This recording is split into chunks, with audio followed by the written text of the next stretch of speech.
is all set. Some opening remarks from Coach Locksley, and then your questions, Coach. Sure. I forgot my glasses today, Dustin, and I don't have my contacts in, so hopefully I don't screw this up. My eyes are gone. As always, I appreciate you guys joining us. Thanks for coming out. As we approach the halfway point of our season, our regular season is Saturday. I'm really pleased with where this team sits. Obviously, none of us are happy about the outcome from Saturday.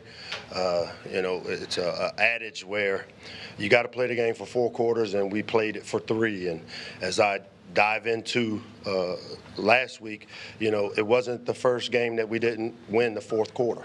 And that's a standard for us in our system. Anyone that's ever coached in the Nick Saban family tree, winning the 4th quarter is a really important stat. And going into that game, we were tied in the 4th quarter, meaning we hadn't finished many games the way I'd like to see us finish even when we did win. And because of it, there's an old adage, it gets us when it gets us, and it got us on Saturday with us not finishing and winning the 4th quarter, which is paramount of championship teams. Winning the 4th quarter represents finishing strong, head-butting the finish. All these are standards for us, and so we'll work really hard this week to emphasize the way we finish and expect us to do a better job like we've done in all the other areas we've had to make these corrections. We've had 8 freshmen basically play starter reps.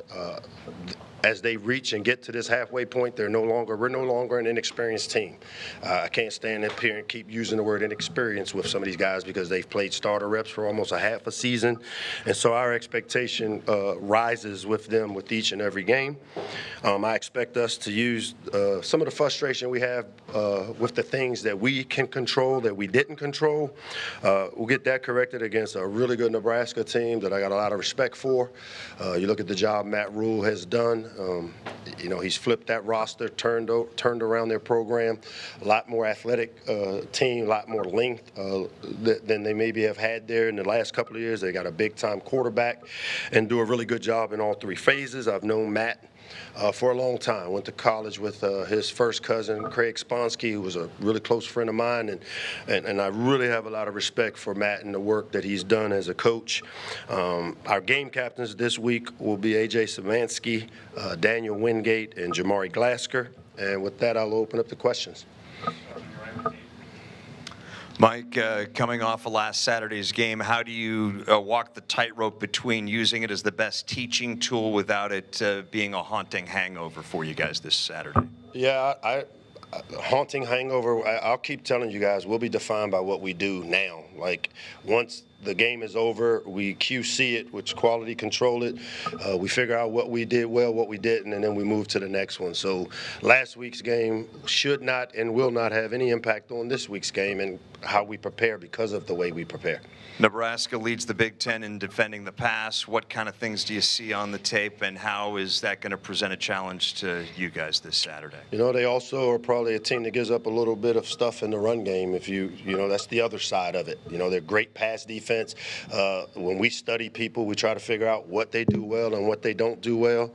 I would say that based on what we are scouting of these guys, he's a good coach. So the things they don't do well, play to run some. We got to do a better job ourselves of running the football. We've got some talented skill on the outside. Our guys have to make the plays that are there to be made, and I expect us to do that. And so this week, I think we're a team that will match up evenly with this Nebraska team. They're super talented. Like I said, their quarterback is a guy that we've got to do a really good job of trying to affect. They've got great skill in the backfield, as they've always had. And then, like you said, the defensive backfield, a lot of it can be attributed to the pass rush. The McCullough kid that we saw and faced as a freshman at Indiana has now gone over to Nebraska, and he's a guy that shows up all over tape that we've got to do a great job of keeping our quarterback healthy. But they also do a great job of playing man coverage, middle field closed coverages, and we've got to find a way to beat man coverage and create some separation when we get the opportunity.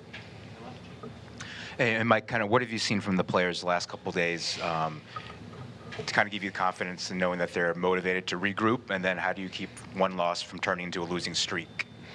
Yeah, again, we'll be defined by what we do in the present. Last week's loss will have no bearing on what we do this week. I mean, it's just the way it works, Gene, and I know that you guys like to loop things together, but last week is over. We have to make the corrections that we will make. We'll make the coaching corrections that we need to make. We turned the page on last week just like we do every play. We got to get to the next play. We get to the next game. We're there now. This is, as having it on Tuesday makes it a little tough for me because I digested it a day ago after we finished with our team, and we've turned the page on it. So I don't expect it to have any bearing on this week. I expect us to prepare like we have. I thought we prepared well a week ago. We just didn't finish. Hey, Coach, back here. What's up, big man? Hey, man. So, we've talked about the fact that you have a young group and they are very mature, right? Just wanted to know kind of what have you liked from them as far as how you guys have moved forward from such a tough loss last Saturday? Well, I think probably the most impressive thing was to see my freshman quarterback, the way he ended his press conference. I think that showed who we are and what kind of team we have. The way Malik, as a young guy, I think kind of wanted to leave you guys with some things, and I thought that was impressive. That shows maturity. I think when you see a guy like Sidney Stewart and his reaction to being thrown out of the game and how he responded with his teammates, when you see a guy like number 6 who had a tough day at the office stand in front of his team yesterday and own his stuff and apologize to his team that, hey, you know what? I lost my stuff and it affected us. That tells me these are the things y'all don't get to see and you don't write about. And hopefully me telling you these things will allow you to be a little more positive about it with these guys. But we got a good little team, and I'm gonna rock with them. We're good. Can you talk about Malik's leadership abilities, kind of ahead of the curve when he comes to here? Yeah, I mean, leadership, as I define it, is being able to have a positive impact on people. And from the day I've met Malik Washington, he's done that. He's one of those guys as a 9th, 10th grader or a star quarterback at Archbishop Spalding that's doing when they bring 9th graders up to see the school. He's the guy that's taking care of a 9th grader to show him what a great place Spalding was for him. And so those type of leadership traits are something that he's displayed very early. I always say leadership doesn't have to have a time stamp on it, meaning you don't have to be here 4 years and been through wars to be able to have a positive impact on others. And he's done that really early, not just on our program, but on Terpsville and on our supporters and fans. How do you compare him to all the other quarterbacks you've coached here at Maryland? As he likes to say, he's different. They each are. I hate comparing my kids. I've got kids at home, and they all have their strengths and weaknesses.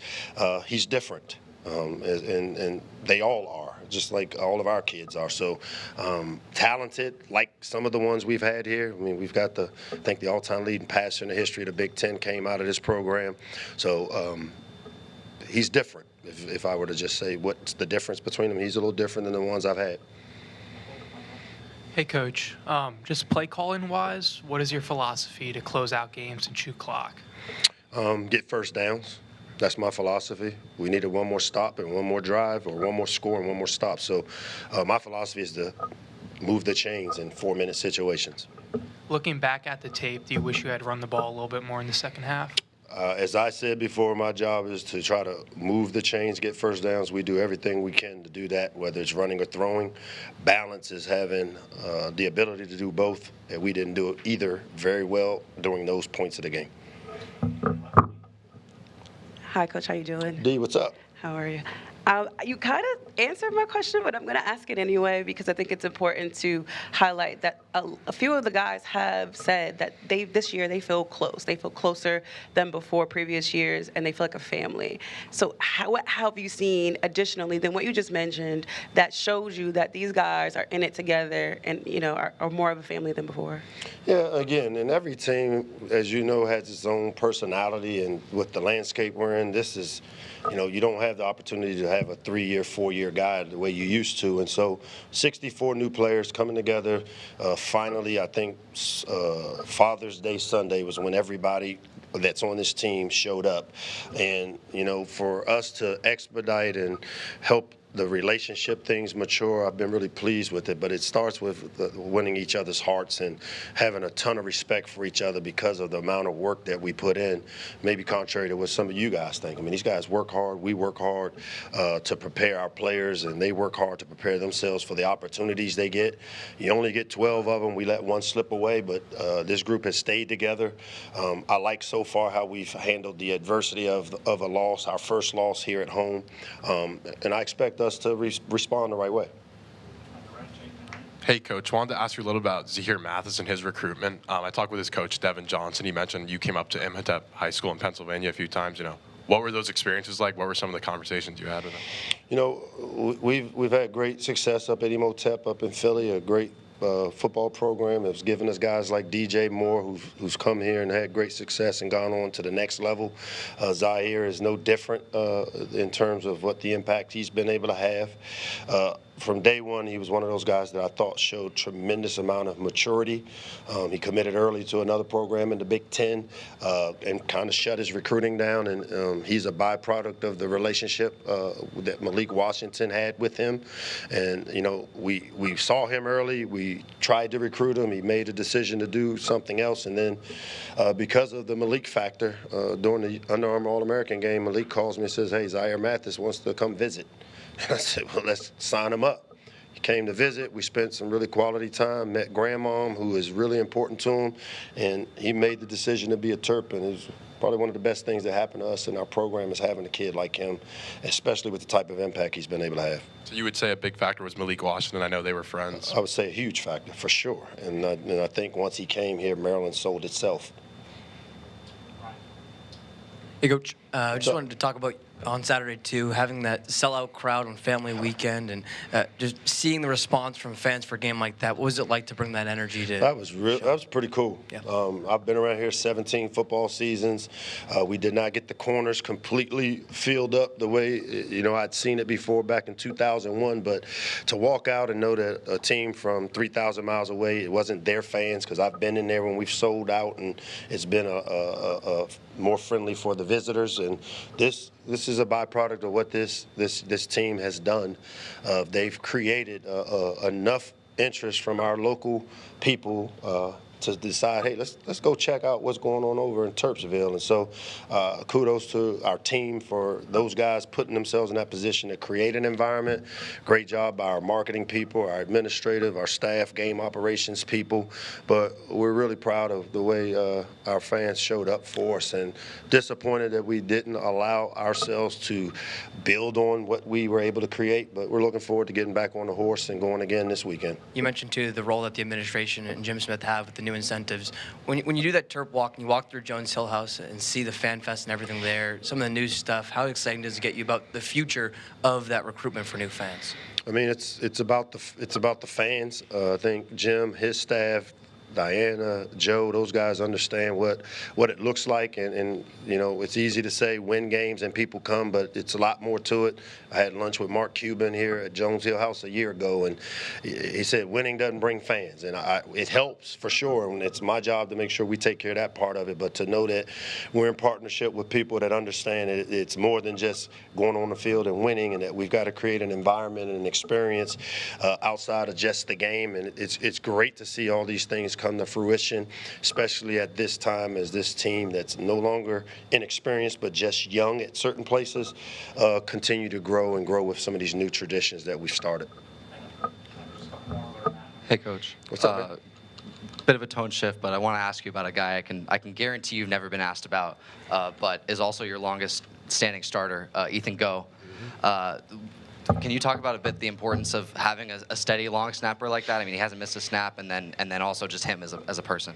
Yeah, again, to not hear his name is a good thing, because he didn't make any mistakes. And Ethan is a guy that's like a sniper. You get one shot, one kill as a long snapper.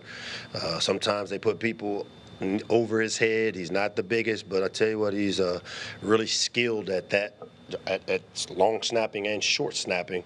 And I think he'll have an opportunity to do it at the next level, which we've seen guys like John Kondo, who's played 18 years in the NFL doing just that. And because of how skilled Ethan has been and the leadership, I mean, he's not your typical specialist. He's a guy that's part of our leadership council. He's a guy that has a voice of our team. He's one of the guys that's leading us in the community, the service things that we do. A DeMatha grad that has really represented not just DeMatha, but a guy that's from Southern Maryland and really takes pride in playing here for the flagship university. And because his name hasn't been called, he's done a tremendous job through 4 years. Hey, Coach, over here. You guys have only allowed 10 points in first halves, but you mentioned obviously you haven't won, a bunch of fourth quarters this season. That number is 57 points in second halves allowed. Is there any reason you could point to in the discrepancy in that? I mean, again, in some games we are up ahead and we decide to develop younger players, and that's part of the growing curve of playing younger players. When you have the opportunity to play them and the expectation is the standards shouldn't drop. And so when you had inexperienced players playing, mistakes happen, lessons, things to learn from. The big one for me, though, is winning the fourth quarter as much as the second half, because we've won the middle eight. And I don't know if you guys know what the middle eight is. I've explained it before, but we do pretty well in the middle eight, which is before the half and right after a half. And, the one thing that, as I said, is a staple of our program is winning the fourth quarter, because it represents a killer instinct. It represents the finish. And we tied the fourth quarter going into this game. And so, winning sometimes masks some of these things. And you know what? It got us when it got us this weekend in the fourth quarter. We found ourselves in a tight game. Their players, number 12, their quarterback, number 2, they made plays that were there to be made in critical situations, and we didn't. And so to me, that's where me as a coach, my job now is to figure out, let's get the fourth quarter finish fixed. It's a big part of what we do, and it's been a big emphasis for us this far during our prep for Nebraska. Thank you, Coach. Thanks, guys. Our defensive lineman.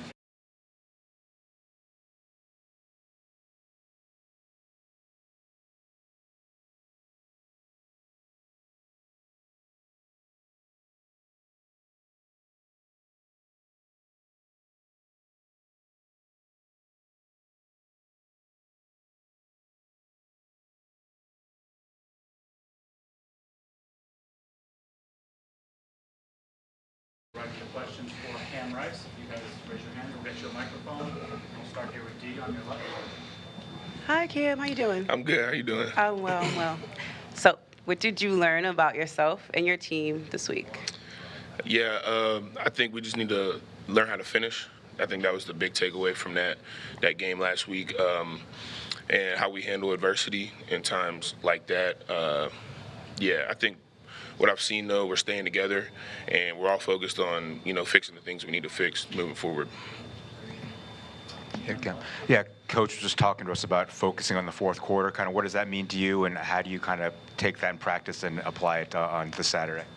Yeah, ever since I stepped foot here at Maryland, in workouts and things we did over the summer, practice, we put a huge emphasis on headbutting the finish.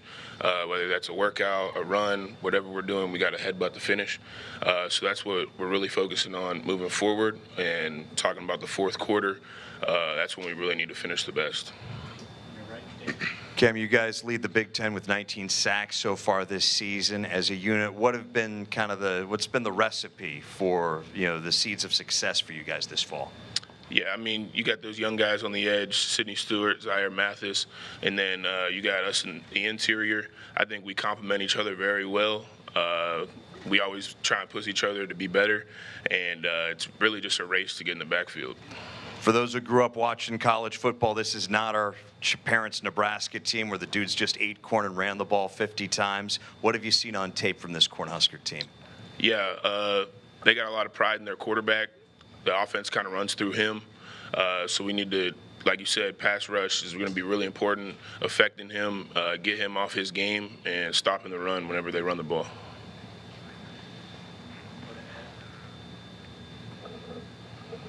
Cam, what's the level of concern to make sure that a loss on Saturday doesn't spiral into anything worse?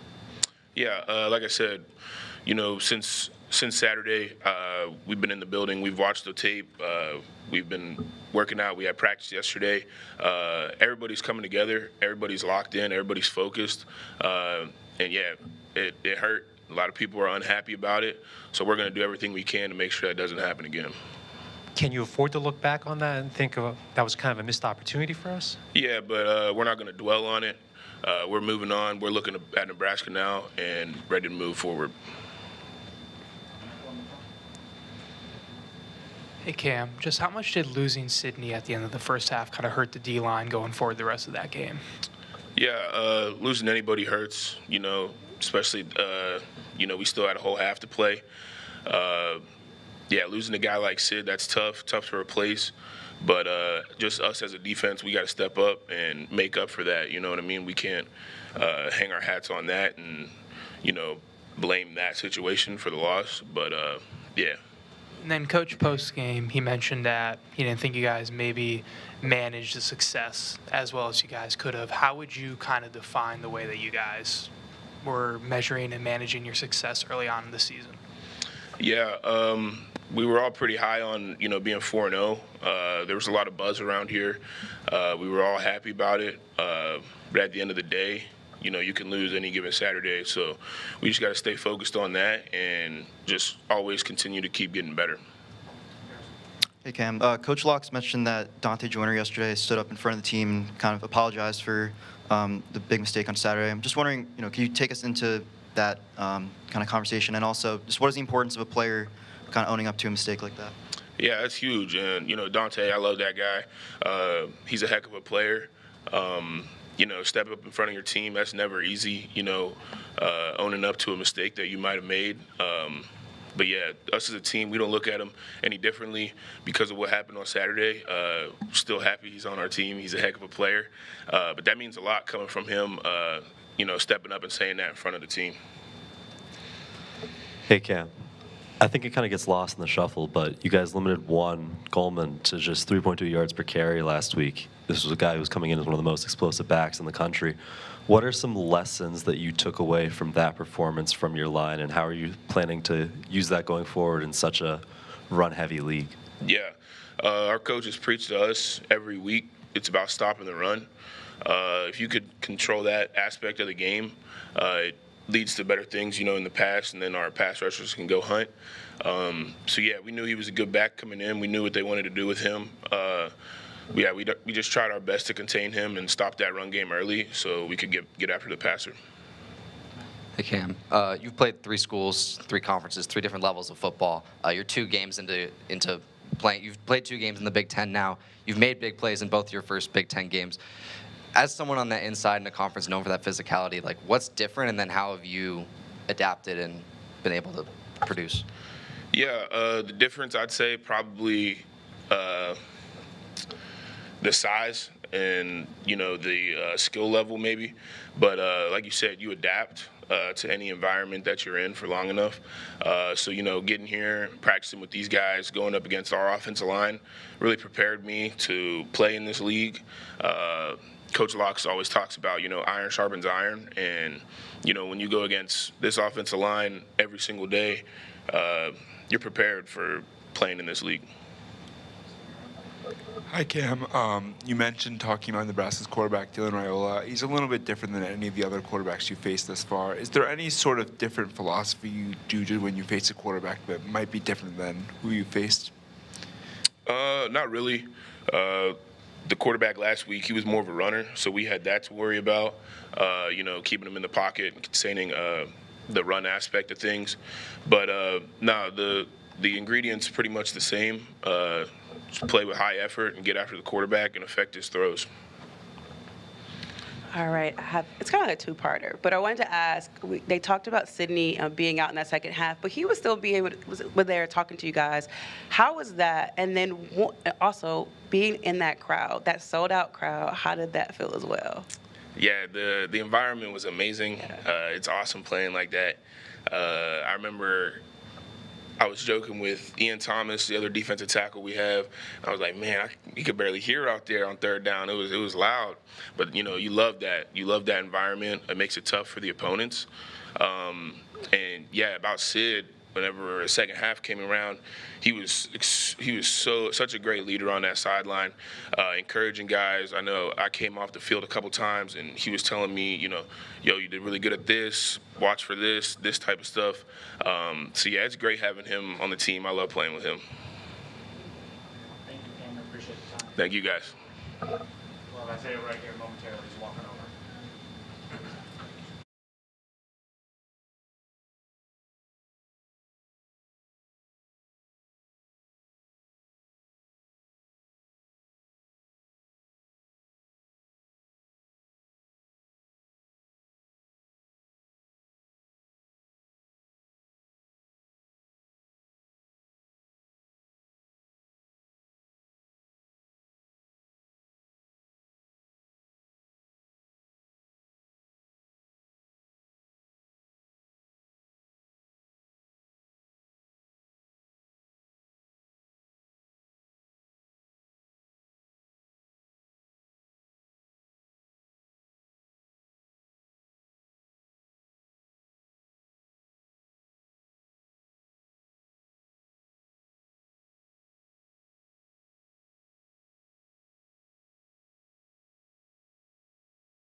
All right, we are joined by offensive lineman Isaiah Wright. We will go right into questions.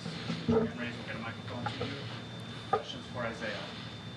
Start with Dave on your right. Isaiah, there's sort of a balance between, okay, let's learn from this past Saturday without dwelling on it.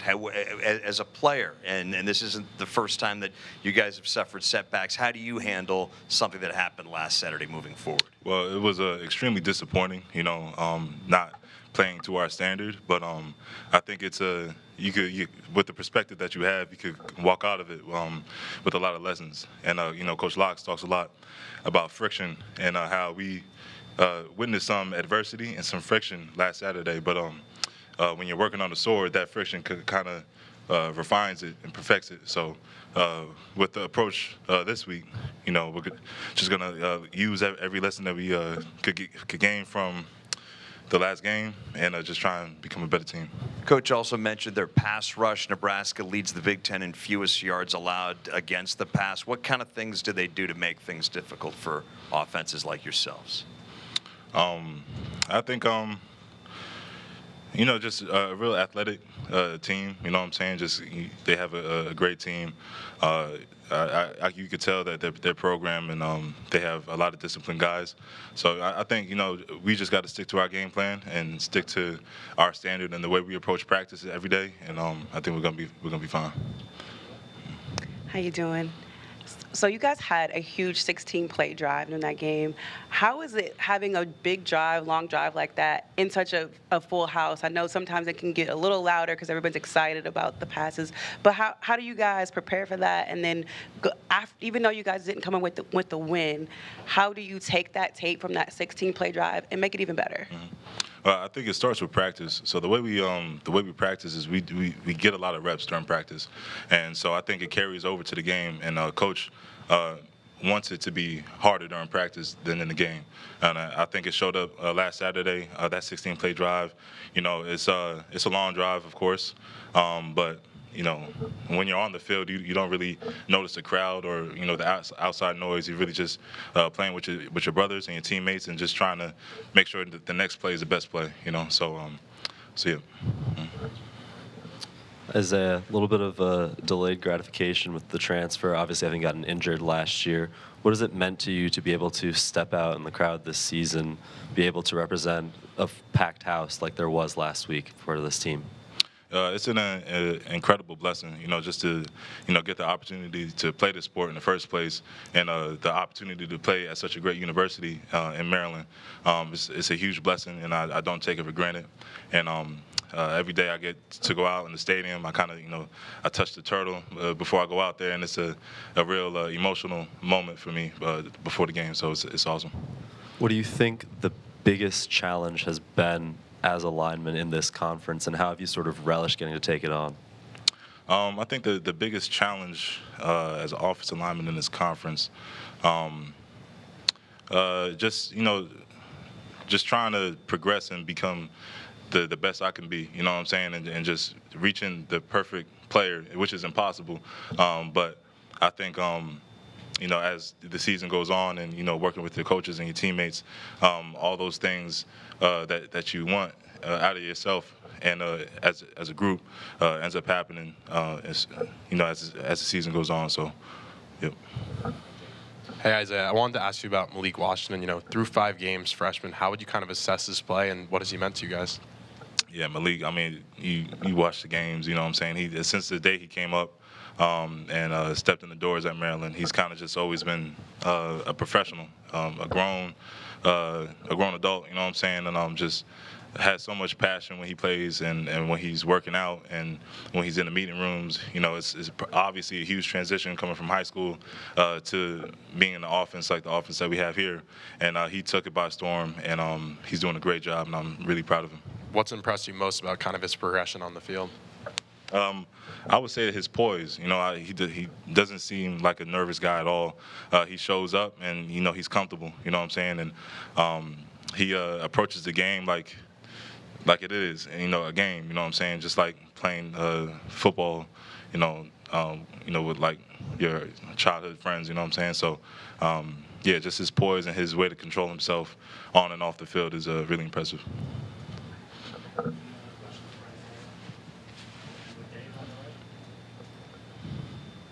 Isaiah, 2 sacks allowed this season by you guys. I know that there are bigger and, you know, there are things that you guys are shooting for this season, but how much of a point of pride is that to know that only twice has your quarterback landed on his back this fall? Yeah, I think it's an accomplishment for sure. But we see the stat, we look at it, we acknowledge it, and then we move on. You know what I'm saying? Because obviously we're trying to be the best team that we can, and the goals that we have set for ourselves and for the future are obviously tall goals. So, you know, it's a great accomplishment so far, but we have a lot of football left, and we're going to approach every day like it's the first day. You know what I'm saying? So just not dwelling too much on that stat, being thankful for it, but at the end of the day, it is our job. You know what I'm saying? So we're just going to keep approaching every day, and yeah, yep. Thank you.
with Washington. We'll start with Michael. Hey Malik, so this was the first loss you had in over 700 days. Just for you, just how did you handle the first loss in a while? Like you handle anything in life, you know, you put a smile on your face and keep moving. Being upset about it's not going to get it back. We go back, watch the tape, get it corrected, and move on to the next opponent. Watching the tape, what did you see that Washington was doing there in the second half that kind of stifled your offense a little bit? Yeah, they just came out differently than in the first half. You know, they made some of their halftime adjustments and things that we had to adjust to as offense, and we didn't do very well executing.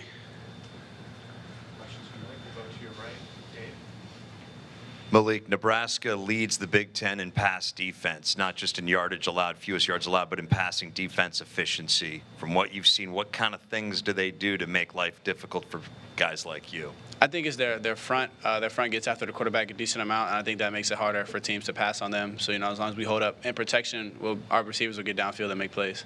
And then after last Saturday, how have you guys inside that locker room lifted each other up over the last couple of days? Because, you know, it's not an easy, thing for anybody from guy number 1 to guy number 125 on this roster. Yeah, we just stuck together. We really emphasize and preach sticking together in times of need and, relying on your brothers to help pick you up. People who may have had a bad game or had a great game, we all looking at one another, trying to find ways to keep improving.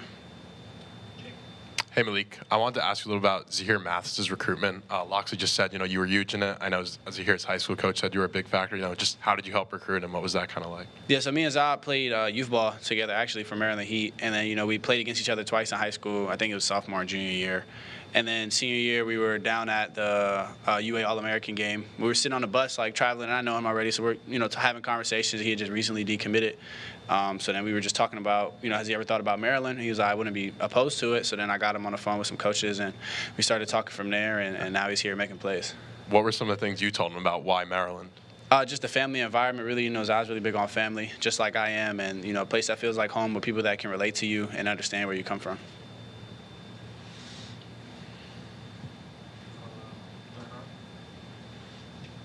Hey Malik, obviously deal with Litos and Pepsi is now last week's news. This past week got announced as Iron Rooster's brand ambassador. First off, congratulations for that, but can you speak to sort of how your experience working with Maryland's NIL collective has been and the value that guys like that will bring to the program? Yeah, it's been amazing. They've done a great job, helping me out and facilitating things and getting me with these local brands that, I've been eating at Litos as long as I can remember. Me and my mom used to go all the time. Same thing. My great grandma loves Pepsi. She drinks it all the time. So brands that have had an impact in my life that I'm able to work with now.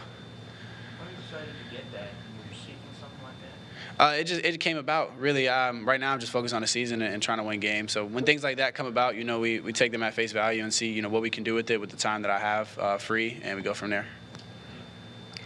All right, hi Malik, how you doing today? I'm good, how are you? I'm good. So I want to talk about the goodness. Always goodness on tape. You guys had an amazing 16-play drive. What parts of that drive are you most proud of, and then what do you use out of that 16-play to move on, to take to the next week? I think really just our resiliency. Long drives like that, guys can get pretty winded, and that's a lot of plays, a lot on the guys up front, having to move bodies so much. But it just shows that as a team, when we all work together as a unit, we can do anything we put our mind to. Malik, you ended your press conference on Saturday citing Jeremiah 29:11 and sort of saying what you said. Why did you feel compelled to say that? It was just on my mind, really. That's my life verse, and in times of need, that's kind of what I just repeat to myself in my head, so I thought I would be able to share it, and it might help somebody else out. No, but you also talked about how, that you guys had to stick together. Was that part of your way of saying, expressing to publicly that, hey, we can't lose confidence at this point? I think that's something we talked about as a team, too, in the locker room after the game, was just not losing confidence in ourselves. And no matter what, the outside and external sources are saying, we know what we have in the locker room, and it's all about the people who put on those jerseys on Saturday. Malik, Coach Locksley mentioned that, this week the point of emphasis is going to be finishing and especially winning the fourth quarter. Just kind of take us to the practice field, right? What will that look like throughout the practice week? Yeah, in every single drill, getting what we call two-line bursts. So after a catch, running 10 yards or full speed, everything you have, just emphasizing that finish, at the end of practice. When guys are tired, it's been however many periods. We have some team periods at the end of practice, going hard and finishing those drills strong. And what was your biggest takeaway from Saturday's loss? Yeah, we just have to finish. Really, I think we just left it out there, trying to coast along to the finish instead of pushing through and headbutting the finish like we talk about. Hey Malik, you obviously you're a great runner. You have the ability to make plays with your legs. It has looked, though, like from the outside looking in, that you have seemed a little hesitant to take off on some of the off-schedule scrambles. Would you say that's true? And then is there any emphasis to use your legs more, as create another element to the offense? Yeah, I think it's something that I have to work on, especially just that, like you said, it can add another element to the offense. It's something that I've noticed a little bit, and I think I'm going to try to improve it this week, just being able to create another element for teams that have to defend. Bring those last two questions together. Has there been any more emphasis in the run game, specifically maybe to yesterday's practice, about trying to, you mentioned that Nebraska front, like walk us through yesterday's practice about how you guys are getting right to Nebraska. Yeah, so yesterday's practice is more of a correction walk from this past weekend. It's not so much as physical, like really heavy drills or anything like that. It's more of a mental day, install and stuff like that, just because we're trying to give guys bodies time to recover from what just happened 2 days ago. So really, yeah, we just, worked on our run game install and, making sure our blocks are correct and we're getting to the right landmarks, things like that. Good. Thank you.